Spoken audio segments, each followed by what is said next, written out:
Bonjour mes petits abonnés YouTube et bonjour mes amis Facebook et messagers et bienvenue pour la deuxième partie de la journée. Et cette fois-ci on va faire en deux parties le reportage. Comme vous voyez ici, nous sommes à Japatoche, évidemment. On est à Japatoche, à Lyon-Orespo, Lyon de Chassieux. Et là c'est le dernier journée. Alors, comme vous voyez par ici, on voit plus le thème de cette année, c'est le thème de la Chine. On voit par exemple vers les stands. Et là vous voyez un petit peu les murailles de la Chine à propos de ça. Donc maintenant on va aller directement là-bas.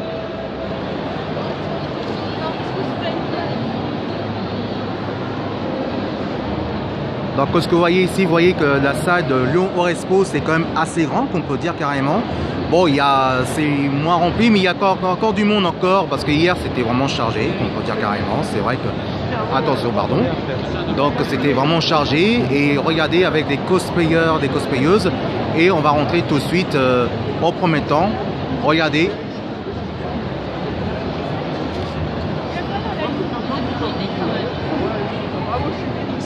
Regardez, voilà le temple de la Chine, en tout cas, qui est vraiment magnifique.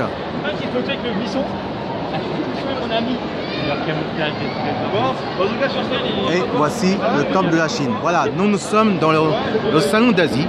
Et là, on va rentrer vers le temple de la Chine. Regardez comme c'est plutôt magnifique là-ci.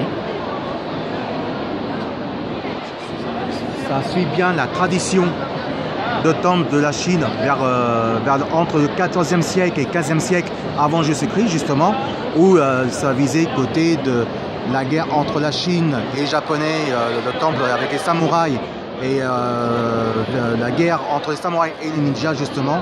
Et regardez, c'est vraiment magnifique. Comme vous voyez là, regardez, c'est pour ça que la Chine est très importante à côté de salon. Et c'est pour ça cette année, la Chine a fait fort et était beaucoup mieux vers le stand, vers l'année dernière, côté de l'Inde. Et regardez là-dessus, avec le plus gros légende, avec le dragon qui est magnifique. Regardez-moi ça. Ça, c'est le pure collection. Pour faire une vraie maquette comme ça, bah, c'est pas nous qu'on va s'acheter ça, parce que ça, on peut dire, ça coûte très cher. Et ça, c'est vraiment quelque chose exceptionnel. Non, vous attaquez pas, c'est pas Dragon Ball, c'est vraiment le dragon de la tradition de la Chine.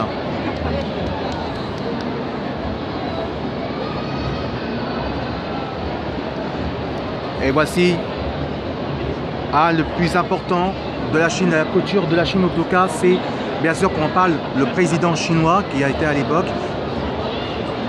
Et ça, c'est vraiment incroyable. Et regardez, je vais reculer un petit peu. Pas trop se bousculer. Regardez comme c'est bien respecté. Comme vous voyez ici, c'est bien respecté de la tradition de la Chine, justement. Et là, c'est vraiment génial. Regardez qu'on approche par ici. Comme vous voyez, c'est vraiment magnifique. Et là, on arrive dans la tradition d'histoire. Là-dessus. Et c'est ça qui était bien cette année, parce que cette année, c'était beaucoup mieux que l'année dernière. Et là, c'est vraiment le thème de la Chine et c'est bien respecté dans la tradition. Et là, on est vraiment satisfait, parce que c'est vrai que l'année dernière, c'était pas vraiment génial à propos de ça. Allez, si vous aimez ma vidéo, en tout cas, pour la suite de reportage, ça sera un peu plus tard. Vous marquez Filatongmo et vous regardez justement Ultra Geek spécial Japatoche. A plus tard pour la deuxième partie.